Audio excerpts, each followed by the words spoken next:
रागादिरोगान् सततानुशक्तान् अशेषकायः प्रसृतान् शेषान् औत्सुक्यमोहार्दिदान् जगान यो पूर्ववैद्याय नमोस्तु तस्मै. आयुर्वेदाची ही जी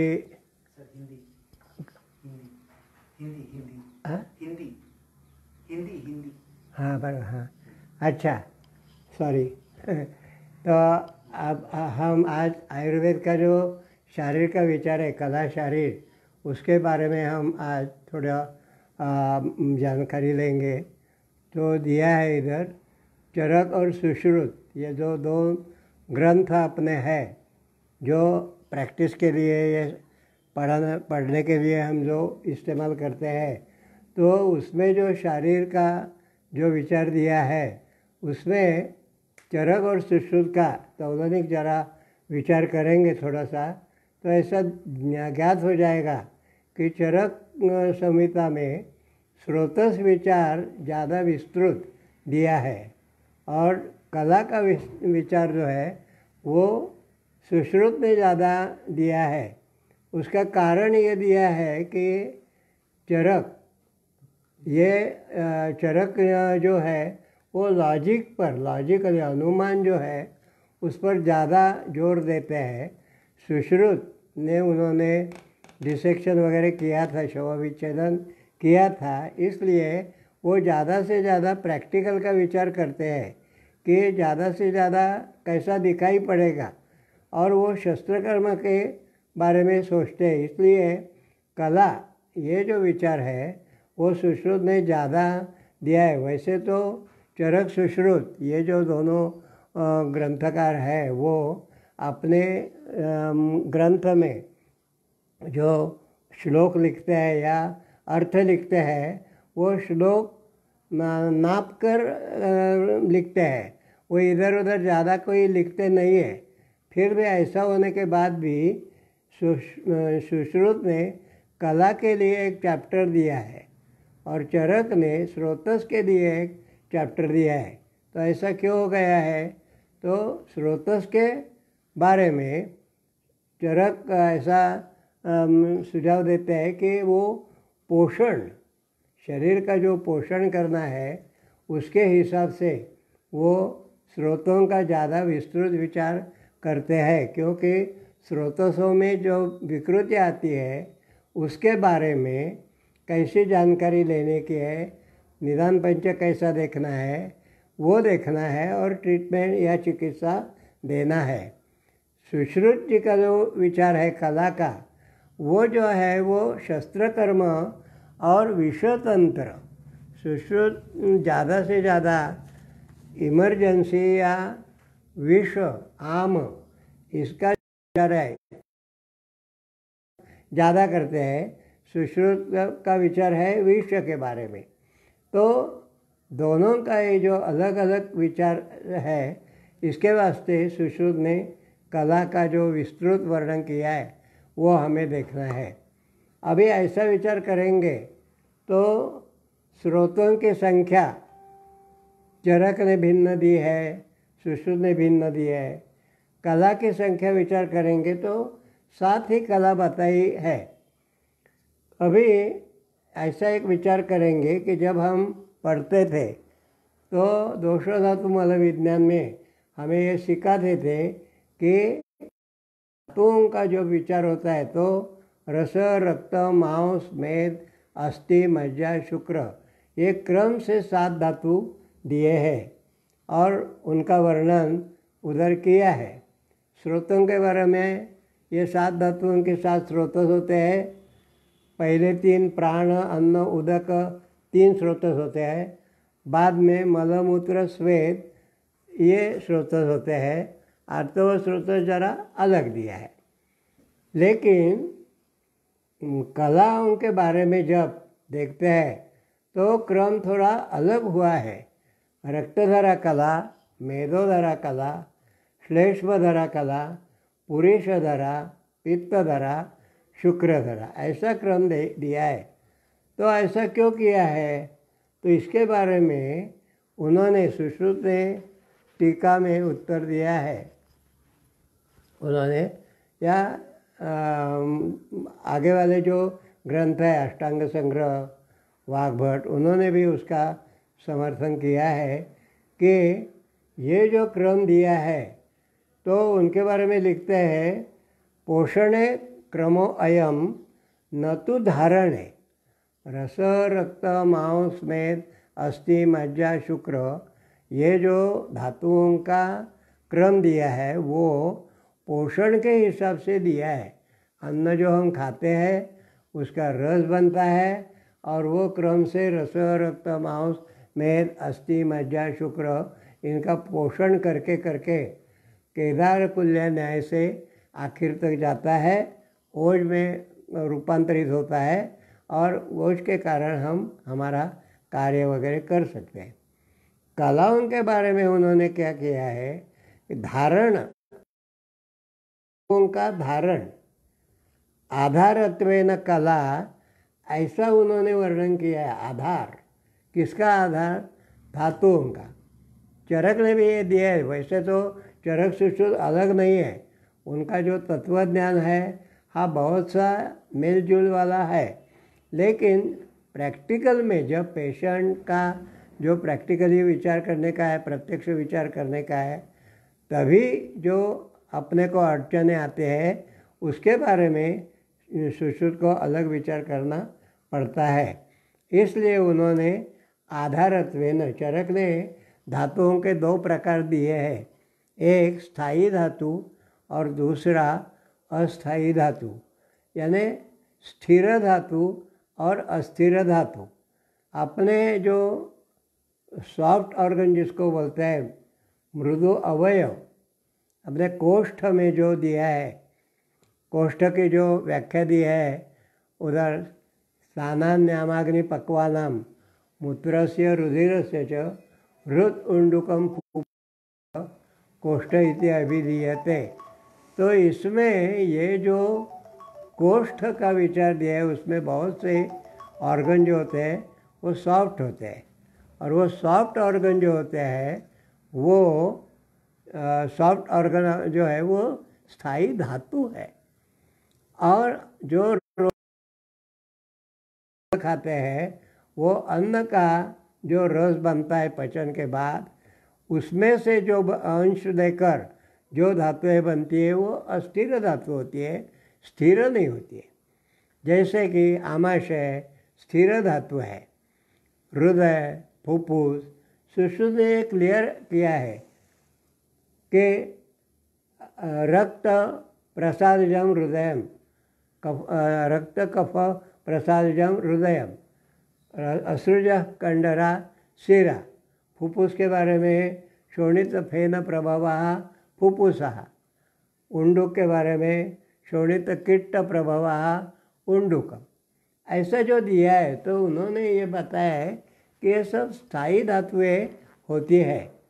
तो स्थायी धातु जो होता है उनके लिए कोई ना कोई एक धातु दूसरे धातु से अलग रखने के लिए जो कुछ एक अवयव विकसित हुआ है उसको बोलते हैं कला। तो उधर लिखा है उन्होंने कला की उत्पत्ति कैसे होती है, धात्वाशयांतर मर्यादा कला। आशय और आशय में जो धातु है वो दोनों अलग रखने वाली मर्यादा, यानी बीच में जो उसको एक लिमिटेशन, एक बाउंड्री दी है, वो बाउंड्री जो होती है वो कला ऐसा बताया है। मर्यादा, मर्यादा दूसरा शब्द है पर्यंक। पर्यंक में एक शब्द आता है कि तब तक, यहाँ तक धातु और उसके आगे उसका आशय और बीच में वो कला, कला तभी हमें पता चलेगा। लेकिन धात्वाशयांतर मर्यादा कला, तो जब सुश्रुत में हम देखेंगे तो हमको ऐसा पता चलेगा कि सुश्रुत शारीर स्थान अध्याय 4 उसमें लिखा है कि पहला त्वचाओं का वर्णन दिया है, प्राणों का वर्णन दिया है, उसके बाद में 6 त्वचाएं वर्णन किया है, और उसके बाद में कलाओं का वर्णन आता है। इसके बीच में चरक ने भी एक ऑर्गन दिया है, वो उसको बोलते हैं पिच्छा त्वचा, पिच्छा अवयव, पिच्छा त्वचा, यानी जो म्यूकस जैसी होती है वो ऐसी, यानी 3 हो गए, त्वचा, उसके बीच में पिच्छा त्वचा और कला सूक्ष्म होती है। सूक्ष्म यानी माइक्रोस्कोपिक सूक्ष्म नहीं, पतली, वो पूरे ऑर्गन को कवर करती है अच्छा, लेकिन बहुत पतली होती है। तो ये कला के बारे में ध्यान में रखना है, इसलिए उसको कला यानी जो ऑर्गन जब बनता है तो जो सूक्ष्म धातु अल्पांश में रहता है उस पर अग्नि क्रिया वायु क्रिया होकर वो कला बनती है, और कला धातु को आशय से अलग रखती है, तभी वो धातु और कला ये दोनों, और उधर से अंदर से जो धातु अस्थिर धातु होता है जो घूमता है स्रोतोष में, वो अलग से अलग एक दूसरे को अलग रखने का प्रयास करती है कला। वैसे तो देखेंगे तो मैं जब पित्तधरा कला बोलूँगा तभी बोलूँगा उस पर, वो उधर भी ऐसा विचार आ गया है। अभी ये जो क्रम देखा है, रस रक्त मांस मेद अस्थि मज्जा शुक्र, और बाद में मांसधरा कला पहली आती है, दूसरी रक्तधरा आती है, तीसरी मेदोधरा, चौथी श्लेष्मधरा, पांचवी पुरीधरा, छठी पित्तधरा, सातवीं शुक्रधरा। तो इनमें थोड़ा सा उन्होंने कलाओं का स्वरूप दिया है।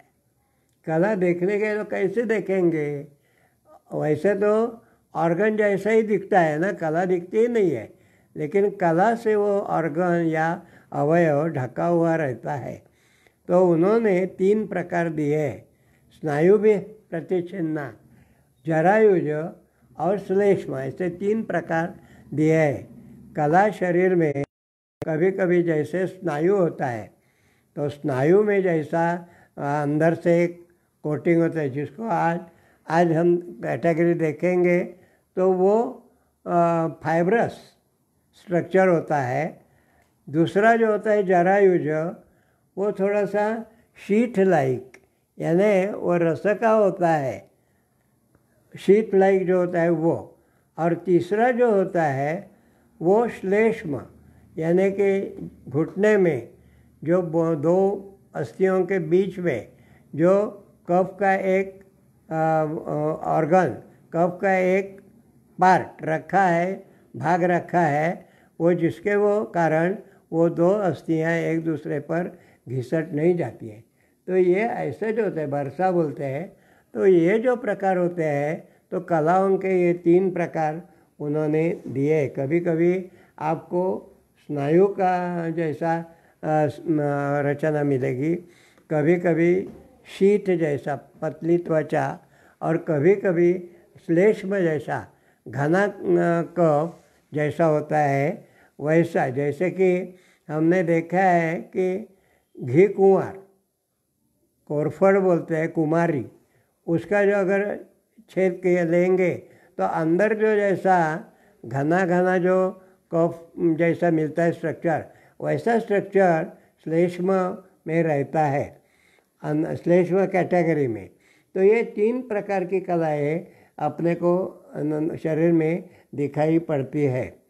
अभी कला के बारे में जब हम देखेंगे तो आधार ये भाग दिया है, इसलिए उन्होंने क्या किया है कि उधर लिखा है, इधर वर्णन हमने देखा है, यथा ही सार काष्ठेषु विद्यमानेषु दृश्यते।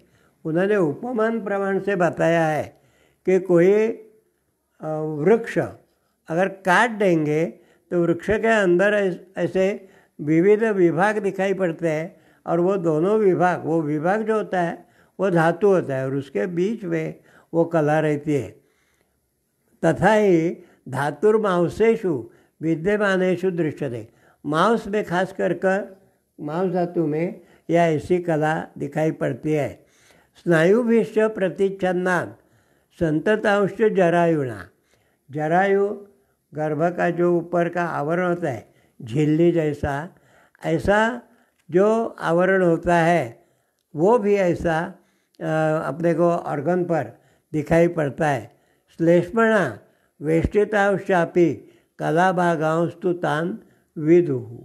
और कई कई जगह कफ का अपने को आवरण मिलता है, तो वो श्लेष्म जैसा स्वरूप रहता है। ये तीनों का ये स्वरूप दिया है। अभी उन्होंने लिखा है तासाम प्रथमा मांसधरा। अभी हमें बीच में एक थोड़ा विचार करने का है कि स्रोतों जब लिखा है तो अन्नवह, प्राणवह, उदकवह, बाद में 7 धातुओं के 7 स्रोतस और मल, मूत्र, श्वेत ये दिया है। लेकिन कलाओं के बारे में आप जब देखेंगे तो हमको ऐसा पता चलेगा कि कला दोषों की भी है, धातुओं की भी है और मलों की भी है। ये कैसा हो सकता है कला? तो अगर ऐसा हम मानेंगे वायु, पित्त, कफ, उसमें हम देखेंगे तो वायु की कला होती नहीं है। दूसरा जो है पित्तधरा कला होती है, कफधरा कला होती है। धातुओं में जब देखेंगे तो रक्त, मांस, मेद, अस्थि का अलग विचार किया है, मज्जा उसका अलग विचार किया है, शुक्र, ये 5 कलाएँ धातुओं के हैं। और मल, मूत्र, श्वेत, उसमें मल की दी है, मलधरा कला। मूत्र की, श्वेत की कला ने। ऐसा क्यों? बहुत सा संभ्रम कभी कभी होता है या शंका आती कि ये क्यों किया है। उसका कई जगह उत्तर ऐसा दिया है कि जिनको धारण करने का है ऐसी चीज़ें स्थिर होनी चाहिए। कुछ समय के लिए अगर स्थिर हो जाएंगी तो वो कला अपना काम करती है। स्थिर नहीं है उसके कला धारण कर नहीं सकती है। जैसे कि आपने देखा है कि वायु ये चंचल है, वायु घूमने वाला, एक जगह रहने वाला पदार्थ नहीं है, इसलिए वायु की कला उन्होंने लिखी नहीं है। पित्त कुछ समय के लिए तो ठहरता है, कफ कुछ समय के लिए रहता है, इसलिए पित्तधरा, श्लेष्मधरा ये कला आ सकती है। धातुओं में देखेंगे तो रसधरा कला नहीं है। जब देखेंगे हम तो ऐसा पता चलेगा कि रस, अन्न का रस जो हम लेते हैं उससे पहला रस धातु होता है, वो रस धातु आगे आगे वाले धातुओं का पोषण करता है। तो ये जो रस धातु है उसका लाइफ शॉर्ट लाइफ है और वो रक्त के साथ रस रक्त टुगेदर काम करते हैं, इसलिए उन्होंने रक्तधरा कला दी है, रस की दी नहीं है। रक्त के बाद मांसधरा है, मेदोधरा है, अस्थिधरा दी नहीं है। लेकिन आगे चलकर जब हम देखेंगे पुरुषधरा कला वही अस्थिधरा कला जैसी होती है। और उसके आगे मज्जाधरा कला सेपरेट नहीं दी है, वो आगे चलकर हम देखेंगे पित्तधरा कला वही मज्जाधरा कला है। और शुक्रधरा कला, ये 4 2 कला दोषों की 6 और एक पुरुष की, पुरुष, मूत्र, श्वेत। श्वेत भी ऑकेजनल आता है क्योंकि श्वेत अवष्टम्भ करता है त्वचा के यहाँ, त्वचा का रक्षण करने के लिए, तो इसलिए वो अस्थायी जैसा ही पदार्थ है। मूत्र हमेशा रहने वाला पदार्थ नहीं है, मूत्र निकल जाने वाला पदार्थ है। 2-3 घंटे में वो निकल जाता है, इसलिए मूत्र की कला होती नहीं है। पुरुष उसका प्राकृतत्व जब देखेंगे तो 24 घंटे में एक दफ़े ही पुरुष विसर्जन है, तब तक पुरुष इनमें हाथों में रहता है और धारण होती है, मलधरा कला उसका धारण करती है। तो ये जब ध्यान में रखेंगे, धारण ये उसके हिसाब से ये कलाओं का ऐसी व्यवस्था कर दी है। अभी एक ध्यान में रखने की चीज़ है, वो ऐसी है कि एक दूसरे का संबंध रहता है।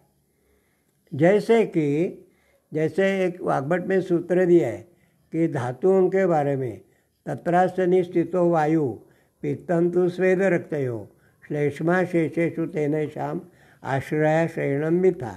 एक दूसरे के धातु और दोषों का संबंध है, वही संबंध इधर रहता है या ये जगह रहता है। जैसे कि पित्तधरा कला देखेंगे तो पित्तधरा और रक्तधरा इन कलाओं का संबंध रहता है। तो पहले कलाओं का देखेंगे, बाद में वो ये देखेंगे। मांस जो होता है, रस रक्त के बाद पहले जो स्थिर धातु रहता है वो मांस धातु रहता है, इसलिए प्रथमा मांसधरा नाम।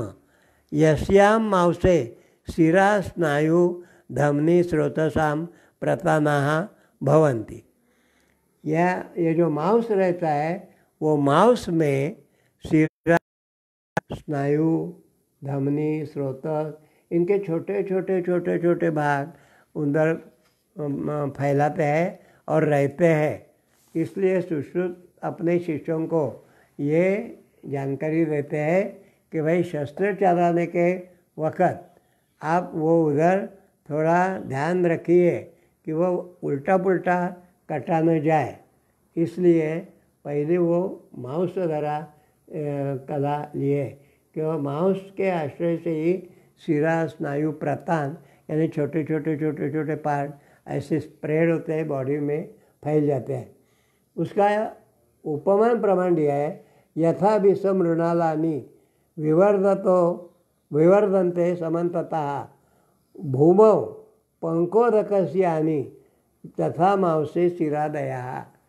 जैसे कि कमल का जो पौधा होता है, कमल के नीचे कंद होता है और उसके छोटे रूट्स जड़ें निकलती है और उधर का जो कीचड़ होता है उसमें फैल जाती है और पोषक अंश लेती है। वैसे ही शिराओं का जो पार्ट है, छोटे प्रतान है, वो मांस में स्प्रेड होते हैं, मांस में। इसलिए आप जब देखेंगे तो ग्रे में भी लिखा है कि ब्लड सप्लाई, स्नायु और उसका ब्लड सप्लाई दिया है कि ये मसल उसका ये ब्लड सप्लाई है, ये पार्ट उसका ये ब्लड सप्लाई है। तो सप्लाई करने के लिए वो उधर छोटे प्रतान जाते हैं। वो तुलना से देखेंगे तो मांस के अभ्यंतर जो दूसरी कला है रक्तधरा, वो है मांसस्य अभ्यंतरतः यस्याम शोणितम विशेषतश्च शिरासु यकृत्प्लिनोश्च भवति। यकृत्प्लिया यहाँ रक्त की उत्पत्ति होती है। स खलु आप्यो रसाः यकृत्प्लियानो प्राप्य रागम उपैति, उधर रक्त की होती है।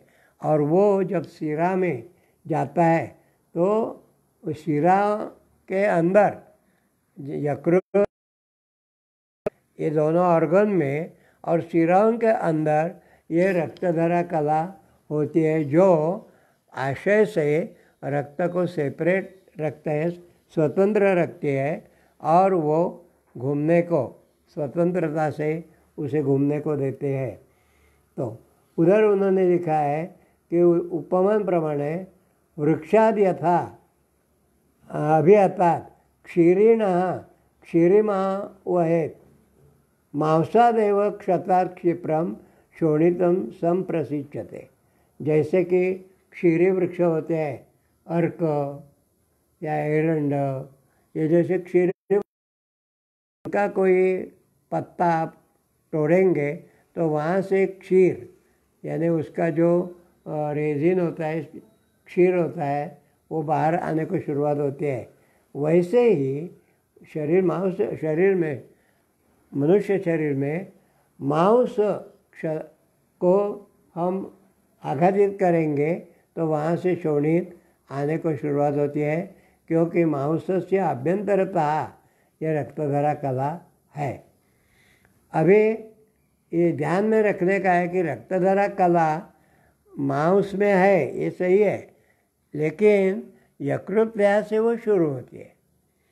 तो जब कामला जैसे रुग्ण आते हैं हमारे यहाँ, तभी उसकी शुरुआत खाली पित्त या ऐसा देखकर नहीं होती है, तो यकृत प्लेहा से शुरू होता है। यकृत प्लेहा, सीरा, बाद में रक्त, और उसमें मिला हुआ पित्त कितना है क्या है, वो आँख में जब जाता है तो पीला पीला देखने को शुरू होता है। तो ऐसा देखना चाहिए, तभी वो चिकित्सा सही हो सकती है। तो रक्त के बारे में जो जो विकृतियाँ आए, तभी तभी ये रक्तधरा कला जो है उसके बारे में सोचना है। तृतीया मेदोधरा, मेद फैट जो बोलते हैं, मेद वपा, वो मेदो ही सर्वभूतानाम उदरस्थम अण्वस्तिषु च महत्सु च मज्जा भवती। ये इधर ऐसा दिया है कि मेदोधरा कला कहाँ है? उदरस्थ। उदर जो होता है तो उदर में वो उनके जोड़े हैं, उसमें जो अण्वस्ति में सरक्त मेद रहता है, वो सरक्त मेद वहाँ भी कला रहती है। वो सरक्त मेद जो है वो अस्थियों से अलग रखा जाता है, ये कला के कारण। तो अण्वस्तिषु च महत्सु च मज्जा भवती, बड़े बड़े जो बोन होते हैं, अस्थि होते हैं, उनमें जो रहती है वो मज्जा रहती है। आगे चलकर वो मज्जाधरा कला का बोलेंगे वो, लेकिन अभी मेदोधरा कला जो है, तो वो मेदोधरा की जो दृष्टि है वो वहाँ से शुरू होते हैं, उदर से। इसलिए उन्होंने जब प्रमेय रोग दिया है तो प्रमेय में अष्टो विकृतियाँ दिया है, वो मेद के कारण होती है, उसकी शुरुआत उदर से होती है, ऐसा दिया है। चाहे वो गर्भ शरीर में हो या बाद में हो, लेकिन वो उदर ही होता है। वैसे ही उन्होंने और एक बताया है कि मेदो धातु जो शुरुआत होती है उसकी विकृति की, तो वो अण्वस्ति में परिणाम दिखाते हैं, क्योंकि सरक्त मेद है, यानी कि अण्वस्ति में मेद और रक्त ये दोनों मिक्स होते हैं, मिश्रित होते हैं, तो ये दोनों कलाओं का उधर सहभाग होता है उन विकृतियों में। तब वो अण्वस्ति की जो विकृतियाँ देखना है, तभी ये दोनों कलाएँ, रक्तधरा कला और मेदोधरा कला, और उसी के हिसाब से वो दोनों धातु वो देखना है, और ये तभी मेदोधरा कला। वैसे ही हम विचार क्या करते हैं कि जठरस्थ मेधा वृक्कौ पुष्यति, यानी कि वृक्कौ जो है उदर का जो मेद और जठर का मेद, उनका नितांत संबंध है। तो वृक्कों के बीमारियों में भी जठर से ही विचार करना चाहिए, जठर, मेदोधरा कला और ये। वैसे ही प्रमेय के जो पूर्व रूप है, दंतादीनां मलाढ्यत्वं प्राग्रूपम पाणिपादयोः दाहश्चिक्कणता देहे त्रुट स्वाद्वास्यं च जायते, इनमें भी मेद की दृष्टि होने की शुरुआत होती है। वो उदरस्थ मेद ही होता है, बाद में धीरे धीरे धीरे जो उंगलियों के वहाँ जाता है, तभी कभी कभी जो फोड़े फुंसियाँ आती है प्रमेय में, या उंगलियाँ थोड़ी थोड़ी टेढ़ी होती है, स्पेशली वातरक्त में। वातरक्त जो विकार है उधर वातरक्त में यही कॉम्बिनेशन होता है, मेद, रक्त और आम विष, ये उनका संबंध आता है। तो ये ध्यान में रखने का है मेदोधरा कला में। वैसे ही उरुस्तंभ जो विकार है, उधर भी मेदो का ही संबंध आता है, तभी ये मेदोधरा कला का ही देखना है। उरुस्तंभ यानी कि शक्ति जो है वो स्तंभ के जैसे होती है। वैद्य को लगता है कि वो उधर वायु खाली वायु नहीं है, वायु है कार्यकारी, लेकिन मेद और कफ दोनों उधर है। तो ऐसी दशा में मेदोधरा कला और श्लेष्मधरा कला आगे आएगी, तो उनका संबंध ज़्यादा होता है। वो कलाओं से ध्यान में रखकर चिकित्सा की शुरुआत करना चाहिए। इसलिए उन्होंने वो नवायश चूर्ण या नवायश लोह ये जैसी तीक्ष्ण दवाएं उधर इस्तेमाल करने को बोले हैं मेदो उरुस्तंभ विकार में। अभी आगे इधर लिखा है स्थूलास्थिषु विशेषण मज्जा त्वभ्यंतराश्रिता अथ इतरेषु सर्वेषु सरक्त मेधा उच्यते। बड़े बड़े जो बोन है, ज़्यादा बड़े बोन, उसमें विशेष करके जो रहता है स्नेह, वो मज्जा होता है उसके अभ्यंतर। लेकिन इतरेषु, इतर जो छोटी छोटी बोन रहते हैं, छोटे मोटे बोन के प्रकार बहुत है, अस्थियों के प्रकार बहुत है, उसमें सरक्त मेद रहता है। इसका मतलब ये सुझाव देते हैं कि रक्तधरा कला और मेदोधरा कला ये दोनों का उधर विचार करने का है, जब भी दवाओं का इस्तेमाल करने का है तभी। शुद्ध मांस से यह स्नेह सा वसा परिकीर्तिता। मांस का जो स्नेह है वो लिखा है शुद्ध मांस। शुद्ध यानी फ्रेशली निकाला हुआ मांस हम लेंगे, अजा से या बकरे का मांस का लेंगे और उबलते पानी में डालेंगे, तभी वो ऊपर ऊपर जो स्नेह जैसा पार्ट आता है उसे वसा बोलते हैं। वसा की विकृति भी जो होती है वो भी वसा मज्जा से, रक्त से और मेद से संबंधित रहती है। कभी कभी इनका कॉम्बिनेशन समवाय भी रहता है, वो दोनों ध्यान में रखना पड़ता है चिकित्सा में।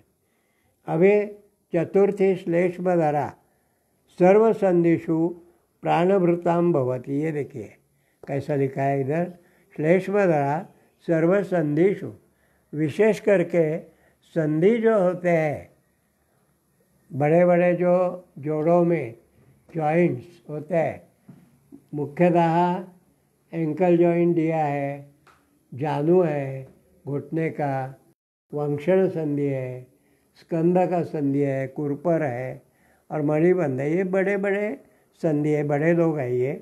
और उंगलियों में वगैरह जो होते हैं वो छोटे छोटे होते हैं।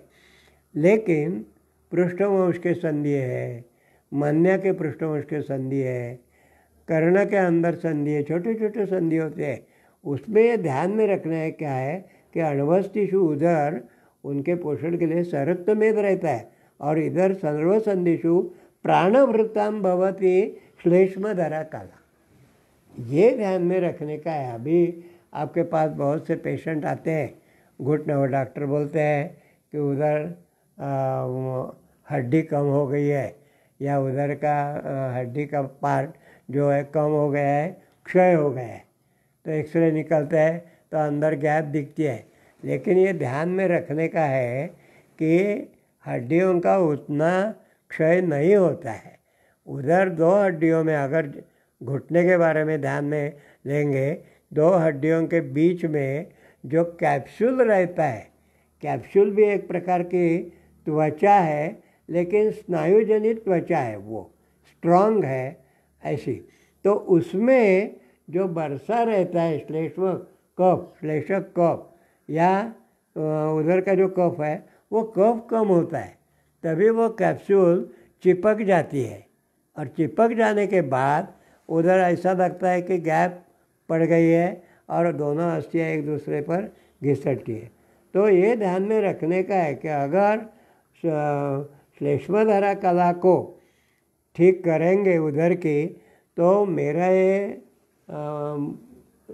विश्वास है, मेरा चिकित्सा का यह अनुभव है कि 3 महीने के चिकित्सा में, प्रॉपर चिकित्सा, योग्य चिकित्सा हम देंगे तो वो कला ठीक होती है और जॉइंट बदलने का जो ऑपरेशन है या कोई ऑपरेशन वो टल जाता है, करने की ज़रूरत नहीं होती है, पेशेंट फिर अच्छा होता है।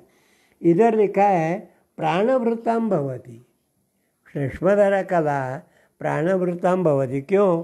तो उधर ऐसा एक वर्णन है, प्राकृतस्तु बलं श्लेष्मा विकृतो मल उच्यते। श्लेष्मा यानी कब? जब तक प्राकृत है तब तक वो बल है।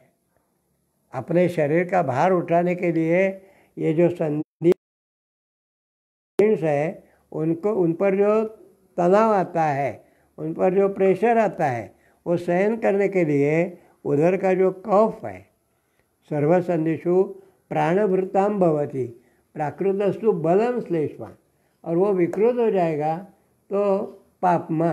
प्राकृतस्तु बलम श्लेष्मा विकृतो मल उच्यते है। बाद में कभी कभी वो कफ का पानी भी होता है, तो डॉक्टर बोलते हैं नी जॉइंट में फ्लूइड एक्यूमुलेट हुआ।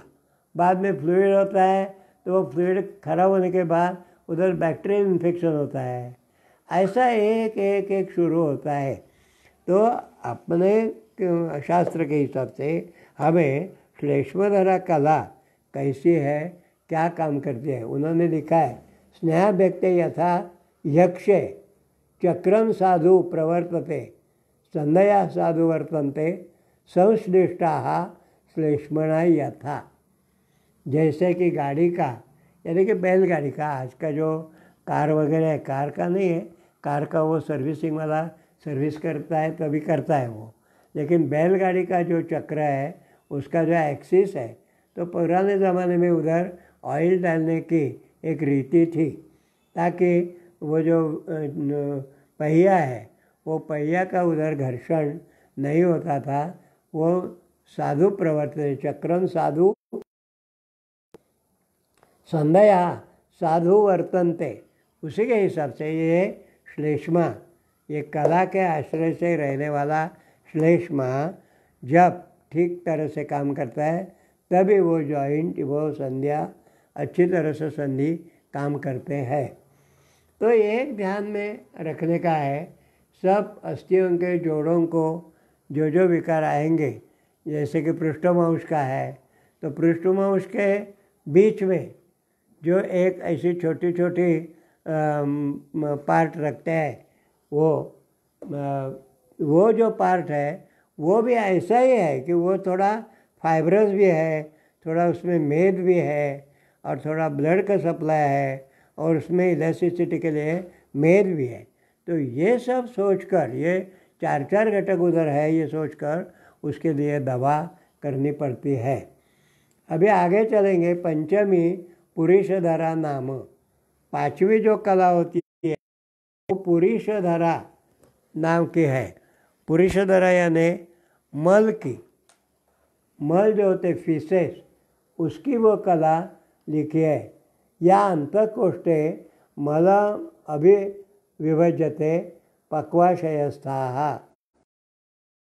इतना अच्छा वर्णन किया है। देखिए आजकल ये जो वर्णन है वो वर्णन ये ध्यान में रखने का है आजकल के विकृतियों में। पुरुषधरा नाम या अंतःकोष्ठे, अंतःकोष्ठ क्या होता है? स्थानान्यामाग्नि पक्वानाम मूत्रस्य रुधिरस्य च हृदपुंडुकम फुफ्फुसश्च कोष्ठ इति अभिधीयते। ये सब जगह में ये रहता है छोटा मोटा मल। मल यानी खाली फीसेस चाहिए ऐसा नहीं है। Faeces is the one of the way to throw out the मल, लेकिन बॉडी में कहीं कहीं जो जो छोटा छोटा मल तैयार होता है वो धीरे धीरे धीरे कोष्ठों में आता है और इंटेस्टाइन में आता है। या अंतःकोष्ठे मलम अभिविभज्यते पक्वाशयस्था। अन्न का जो मल है वो खास करके पक्वाशय में उसका विभाजन होता है, सॉर्टिंग होता है।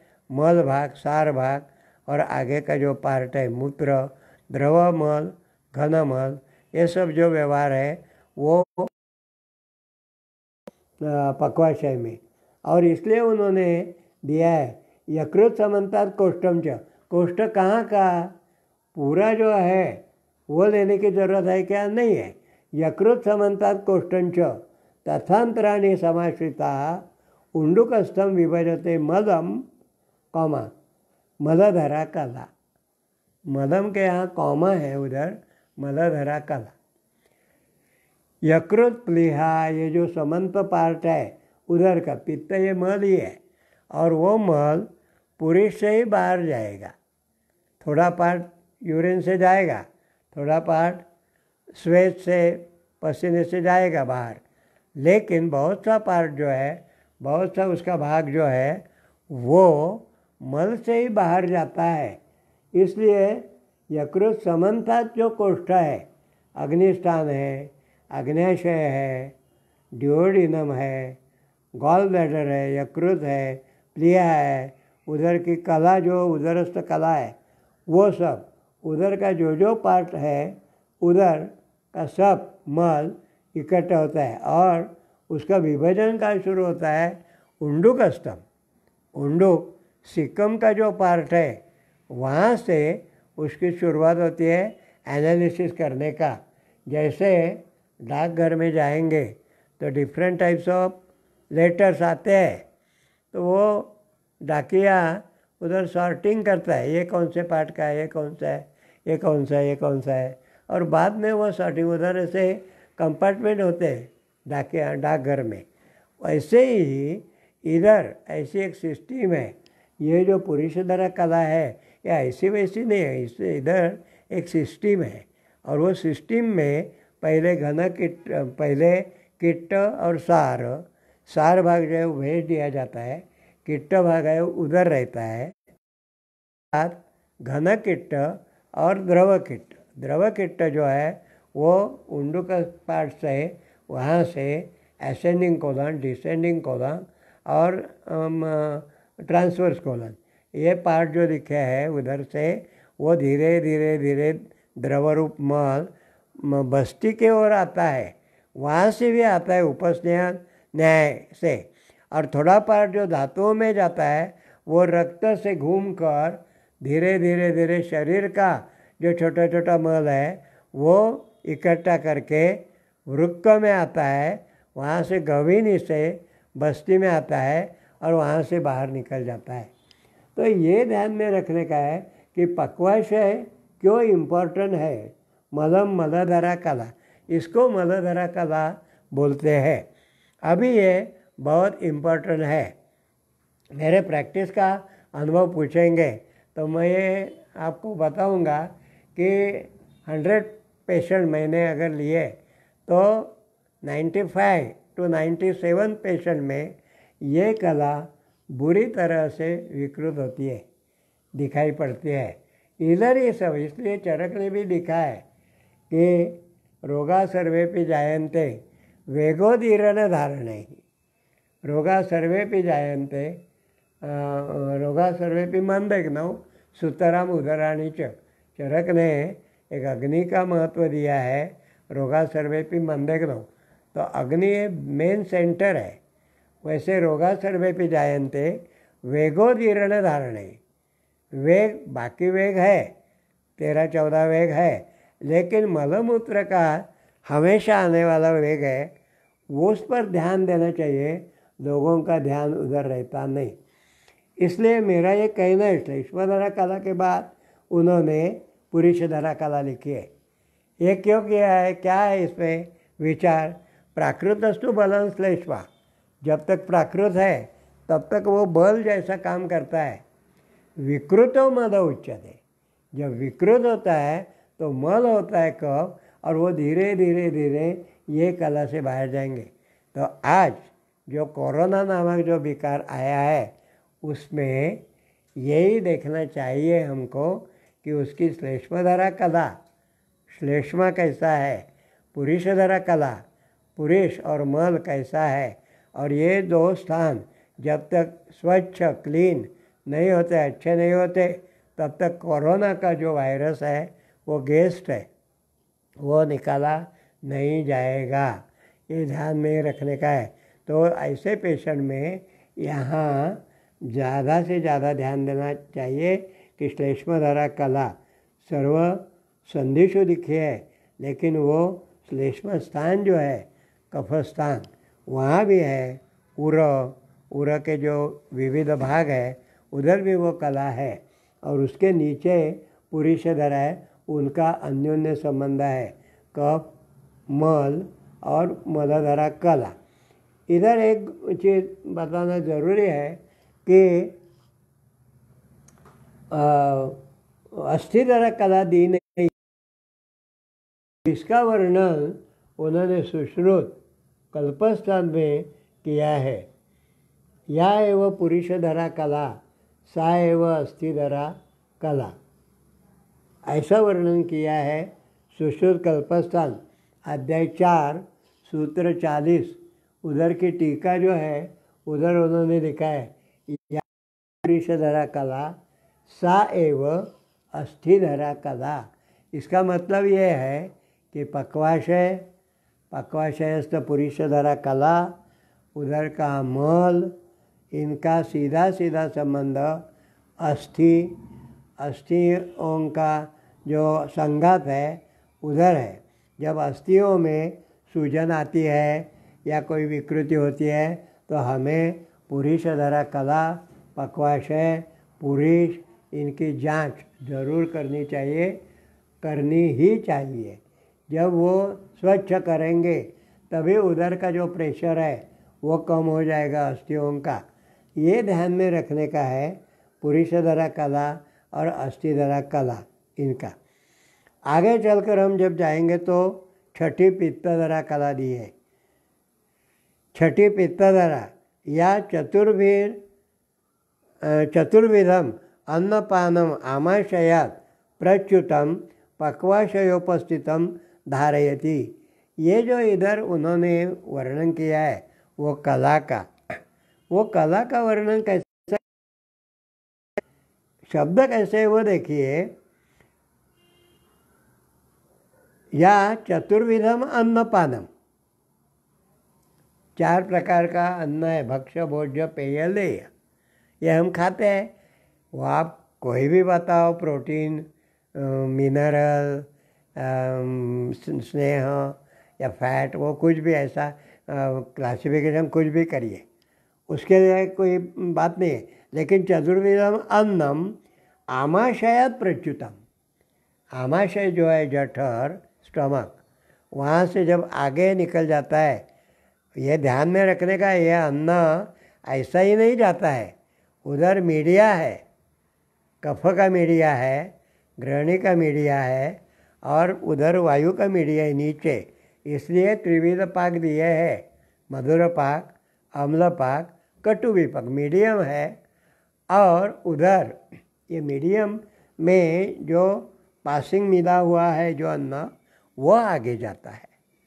और वो जब पक्वाशय उपस्थिता, सब प्रक्रिया करके जब पक्वाशय में आता है तभी तक धारयति, उपस्थितम धारयति, पक्वाशय में वो भाग, पचन के बाद का जो भाग है वो उपस्थित होने तक धारयति, धारण करती है। ऐसा रेफरेंस ग्रे में भी मिलता है। ग्रे चाहे कला माने या न माने, लेकिन ग्रे में एक चैप्टर में दिया है, जब इंटेस्टाइन जो लिखी है उधर फंक्शन ऑफ विलाय ऐसा जो लिखा है पार्ट, उधर उन्होंने लिखा है विलाय के 2 फंक्शन होते हैं। एक, villi they produce a greater surface for the absorption of chyme, वो विलाय के कारण ऐसा बहुत बड़ा सरफेस मिलता है। और दूसरा उन्होंने लिखा है कि villi they act as a barrier for the absorption and detain the bolus. तो अन्न का जो बोलस होता है वो जल्दी जल्दी आगे न जाए, पाचन के बाद भी वो इंस्टॉलमेंट जल्दी जल्दी आगे न जाए, इसलिए बैरियर, विरोध, उसका ऑब्स्ट्रक्शन करता है उधर, और कुछ टाइम के लिए उसके रोक लेता है बोलस को, अन्न को। धारयति, ये कला ये करती है ना ये काम, ये ध्यान में देने का है। तो जिनकी ये कला विकृत हो गई है उनको वो अतिसार, अग्निमंद्य, अतिसार, प्रवाहिका, ये जो विकृतियाँ होती है वो एक ग्रुप दिया है माधव निदान में, ऐसे ग्रुप के विकार दिए है। तभी तो वो ग्रुप देखने से कला कौन सी है, कैसी है, क्या है, वो ध्यान में अपने को रखने का है। तो पित्तधरा और बता रहा हूँ कि धातुओं में मज्जा धातु है, लेकिन कला में मज्जाधरा कला नहीं बताई है। या एव पित्तधरा कला सा एव मज्जाधरा कला, सुश्रुत कल्पस्थान 4 श्लोक 40। उधर उन्होंने लिखा है कि जो पित्तधरा कला ही है वही मज्जाधरा कला है। कॉलेज में बहुत अंशी मस्तिष्क मज्जा का बोलते हैं, लेकिन मस्तिष्क केवल मज्जा का ही नहीं है। मस्तिष्क में ब्लड है, रक्त है, मेद है, सरक्त मेद है और श्लेष्मा है, ये सब मिलकर वो मस्तिष्क धारण करते हैं। तो जब भी पित्तधरा कला, आप देखिए जिसका पित्त बढ़ता है ये कला का कंट्रोल जाता है, पित्त बढ़ता है तो उसका स्वभाव जो है वो चिड़चिड़ापन आता है, गुस्सा करता है ज़्यादा।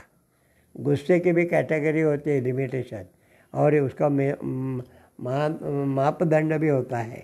तो ये ध्यान में रखने का है कि पक्वाशय अन्नम धारयति आमाशयात प्रच्युतम, वो धारण करती है और तभी शोषण होता है और ये कला शरीर का पोषण करती है। अशितम खादितम पीतम लीडम कोष्ठगतम नृणाम तज्जीर्यति यथा काल। ये देखिए 4 प्रकार का अन्न खाया है, वो कोष्ठगत भी आया है। तज्जीर्यति यथा कालम, ये जो यथा काल है तब तक वो धारण करने का है, वो कला काम करती है। शोषितम पित्त तेजसा, धारण करने का, उसको आगे जल्दी जल्दी जाने को नहीं देने का, अन्न को, अन्न के रस को, और उसका शोषण करने का जो काल, टाइम, समय लगता है वो देने का काम ये पित्तधरा करती है। इसलिए पित्तधरा कला जब निकल जाती है, उसका क्षय होता है, तो ये अतिसार, प्रवाहिका, ये विकृतियाँ शुरू होती है। उनके बारे में उनकी दवाएं जो अलग अलग दी है उनका विचार। उसके बाद सप्तमी शुक्रधरा कला या सर्व प्राणीनाम सर्व शरीर व्यापिनी। ये देखिए शुक्रधरा कला सर्व शरीर व्यापिनी। अभी इस चैप्टर के शुरू में मैंने जो बताया कि त्वचाओं का वर्णन किया है पहले और बाद में कलाओं का वर्णन है, तो यहाँ एक ध्यान में रखने का है कि शरीर में जो 6 त्वचाएँ दी है उसमें जो रोहिणी त्वचा दी है अंदर की, पूरे अंदर 5वीं 6ठी ऐसे क्रम की जो है 7वीं मांसधरा है। तो रोहिणी जो कला है या इस कला में ये जो शुक्रधरा कला ज़्यादा प्रोमिनेंट है। बाद में त्वचा में और पूरे शरीर में वो कला है। और वो कला, ये जो शुक्र धातु जो है वो पूरे शरीर में घुमाकर उसका रक्षण करने का, उसको धारण कर उस जगह पर जिस पार्ट में चाहिए। मानो फॉर एग्जांपल मैं बताता हूँ ये शुक्रधरा कला धारण कैसी करती है। तो शुक्रधरा कला का वर्णन ऐसा किया है कि प्रमेह रोग जो होता है, तो प्रमेह में मूत्र में इतनी बाधा होती है, ऐसा बाधित मूत्र या द्रव धातु पूरे ब्लड में, रक्त में, रस में घूमता है पूरे शरीर में। उसका कोई पार्ट त्वचा में भी आता है। और जब प्रमेह में ऐसा व्रण होता है, जख्म, वुंड होती है, तो आजकल के डॉक्टर क्या बोलते हैं, वो प्रमेह की जख्म हील करना, भरना बहुत मुश्किल है। उनके लिए सही है, हमको लिए सही नहीं है, क्योंकि इधर की जो कला डोमिनेंट हो गई है, निष्क्रिय हो गई है, उसको एक्टिवेट करेंगे तो वो प्रमेह के भी अल्सर जो होते हैं, जख्म होते हैं, वो भर देती है। तो ये ध्यान में रखने का है कि प्रमेह जैसे विकार में वो पूरे शरीर में जो है वो जख्म अपने जो जख्म होती है वो हील होती है, वो शुक्रधारा कला के लिए। बहुत से लोग ध्यान में ऐसा आता है कि शुक्र यानी सीमित, इतना मर्यादित सीमित अर्थ नहीं है। जैसे कि वाग्भट में दिया है, प्रीणनम जीवनम लेपा स्नेहोधारण पूरणे गर्भोत्पादश्च धातूनाम क्रमात् कर्म स्मृतम। ये जो श्लोक लिखा है, उधर रस, रक्त, मांस, मेद, अस्थि, मज्जा, इनका कार्य 24/7 ऐसा चला है। तो शुक्र का कार्य सीमेन और गर्भ निर्मिति दो। तो कई एक टीका जो है, अभी मुझे टीका का रेफरेंस याद नहीं है, लेकिन उधर लिखा है कि गर्भ जननम स्वपिंड स्वसदृश पिंड जननम, अपने जैसा पिंड तैयार करने का जो कार्य है वो ये कला करती है शरीर में रहकर। इसलिए वो अपनी जो जख्म वुंड होती है वो भरती है। वो शुक्र प्रकट कहाँ से होता है वो लिखा है उधर। उन्होंने लिखा है एग्जाम्पल, यथा पयसी सर्पिंस्तु गूढ़ चेक्षौ रसो यथा शरीरेषु तथा शुक्रम नृणाम विद्यात् भिषग्वरा। अच्छे वैद्य को ये जानना चाहिए कि जैसा दूध में घी होता है वो दिखाई, लेकिन जो मलाई आती है संतानिका बोलते हैं, तो आप देखेंगे तो माइक्रो पार्टिकल स्नेह के ऐसी दिखती है अंदर अंदर। या इक्षु यानी गन्ने में जो शक्कर का पार्ट यानी रस रहता है वो भी पूरे अंदर रहता है, और वो उसको निचोड़ देंगे तो बाहर आता है। व्यंगुले दक्षिणे पार्श्वे बस्तिद्वारश्च चाप्यदाः मूत्रस्रोतपथात् शुक्रम पुरुषस्य प्रवर्तते। जब उम्र बढ़ती है, अपनी शुक्र का कार्य करने का समय आता है, तभी ये संबंध जो शरीर में, संपूर्ण शरीर में जो शुक्र है उसका जो सारा भाग वो वृषण के यहाँ इकट्ठा होता है, वो शुक्रपथात् बहिर आता है और वो फलित करता है गर्भ निर्मिति के में। वो बीज होता है, वो बीज का पोषण भी शुक्र से ही होता है। यानी बीज यानी टॉपमोस्ट पार्ट है वो शुक्र का। लेकिन छोटे छोटे शुक्र के जो भाग रहते हैं वो पूरे शरीर में रहते हैं और अपनी जख्म या ये सब भरने का काम करते हैं। जब ये शुक्र ज़्यादा से ज़्यादा बढ़ता है तभी वो स्किन वगैरह उसके काउंटूर या तेज ओज दिखाई देता है जब।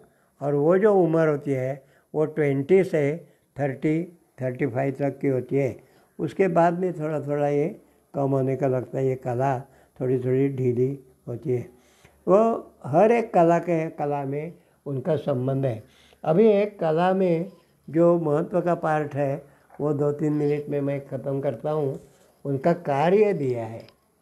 पहला कार्य जो है वो धारण, वो जो ऑर्गन है जो स्थिर धातु है, स्थिर धातु के रूप में वो ऑर्गन है। ऐसा नहीं ध्यान में देने का कि यकृत, लेकिन यकृत यानी कि गर्भस्थ शरीर में जो रक्त था, यकृत यानो शोणित जो, उस पर जो प्रक्रिया होकर जो रक्त बना है वो यकृत है। और उसको संरक्षण करने के लिए उसके बाजू में पतली पतली उसकी कला होती है। तो वो धारण करती है कला यानी कला के अंदर आशय इज़ क्वाइट डिफरेंट। आशय गोडाउन जैसा होता है और कला ये जो होती है कि वो धातु से पृष्ठभाग से ही उसके चिपक कर रहती है। कला पतली होती है, वो धारण करती है। यानी क्या करती है, तो धातु का मान जो होता है, धातु का प्रमाण वो मेंटेन करने का काम वो करती है। और गुणवत्ता जो है धातु की, जैसे कि रस धातु की गुणवत्ता प्रीणन कार्य करने के लिए है। हर एक की कुछ क्वालिटी होती है, वो क्वालिटी गुणवत्ता मेंटेन करने का काम कला धारण के रूप में करती है और मान प्रमाण जो करती है। दूसरा फंक्शन दिया है संरक्षण। खास करके विषो जो होता है, सुश्रुत जी ने लिखा है विषो चैप्टर जो है, तो आयुर्वेद में विष का विचार, विष यानी पॉइजन या टॉक्सिन, उसका विचार करना जरूरी है। वो वैद्य लोग प्रैक्टिशनर करते हैं नहीं मुझे पता नहीं, मैं ज़्यादा से ज़्यादा करता हूँ। अभी ये कोरोना के वायरस के विषा परिणाम दिखते हैं, लेकिन क्यों दिखते हैं तो इसका मतलब है कि वो जो कला जहाँ ये फैलाता है वो कला क्लीन नहीं है, इसलिए वो कला हैम्पर हो जा रही है। तो संरक्षण, विष, कृमि, संसर्ग, आम, इन लोगों से अन्न का आम भी विषस्वरूप होकर कला में अटैक करता है। संसर्ग कुछ होता है, यानी जंतु संसर्ग बोलते हैं, वो कृमि और कृमियों के मलमूत्र वो भी कला पर अटैक करते हैं। विष, कृत्रिम या कोई दूसरा विष बाहर का, सर्प विष, लूता विष यानी मकड़ी का, बिच्छू का विष, ये भी अटैक करते हैं कला और कला को हैम्पर करते हैं। कला हैम्पर होने से धातु हैम्पर होता है, धातु हैम्पर होने से धारणा धातवा ये कार्य नहीं चलता, इसलिए संरक्षण काम कला करती है। धातु का स्नेह जो है और धातु की आर्द्रता, वो जो है वो आर्द्रता पानी से नहीं रहती है, स्नेह से रहती है। वो स्नेह का प्रमाण मेंटेन करने का काम कला करती है। स्नायु के कला के अंदर जो अग्नि है, तो अग्नि का भी मेंटेन करना, जैसे कि हम गैस पर पानी तपाते हैं, गर्म करते हैं, गैस बंद करने से पानी खुद ही खुद अपने स्वभाव में जाता है, वो मेंटेन नहीं होता है टेम्परेचर, क्योंकि वो कृत्रिम गर्म। इधर शरीर में हर एक धातु का अपना अपना खुद का टेम्परेचर है, वो टेम्परेचर अग्नि का है, उसी के कारण से वो धातु का कार्य चलता है। वो टेम्परेचर मेंटेन करने का काम कला करती है। वायु का जो कार्य उधर चलता है कि उत्पादन अवयव में, जो स्थायी अवयव में उत्पादन जो होता है या कोई पचन होता है या मल निकलने का है, ये काम वायु करता है और वायु को मदद करने का काम ये कला होती है। और पुनरुत्पाद, कला पुनरुत्पाद करती है। शुक्रधरा कला व्यापक जो बताया है, इसका मतलब अंदर के कोष्ठों में भी शुक्रधरा कला, यकृत में, प्लीहा में, आमाशय, इसोफेगस, फुफ्फुस, हृदय, कुछ भी अवयव लीजिए, स्थानान्यमाग्नि पक्वानां मूत्रस्य रुधिरस्य च हृद उंडकम फुफ्फुसश्च कोष्ठ इति अभिधीयते। ये जो सब ऑर्गन दिए हैं वो सब ऑर्गन शरीर में आते हैं। शुक्रधरा कला पूरे शरीर में है, इसका मतलब उधर भी शुक्रधरा कला है। और उधर जो जख्म होगी या कोई पार्ट होगा, जख्म को हील करने का, उभरने का जो काम है वो कला ही करती है, क्योंकि कला धातु को अवसर प्राप्त करके देती है। इस तरह आज ये जो कला का वर्णन है वो सामान्यता मैंने किया। मैंने यहाँ प्रैक्टिस के हिसाब से या कोई पेशेंट या कोई रोगी उसके हिसाब से मैंने यहाँ कोई बोला नहीं है। अगर हो सके तो नेक्स्ट टाइम वो करेंगे। Thank you very much.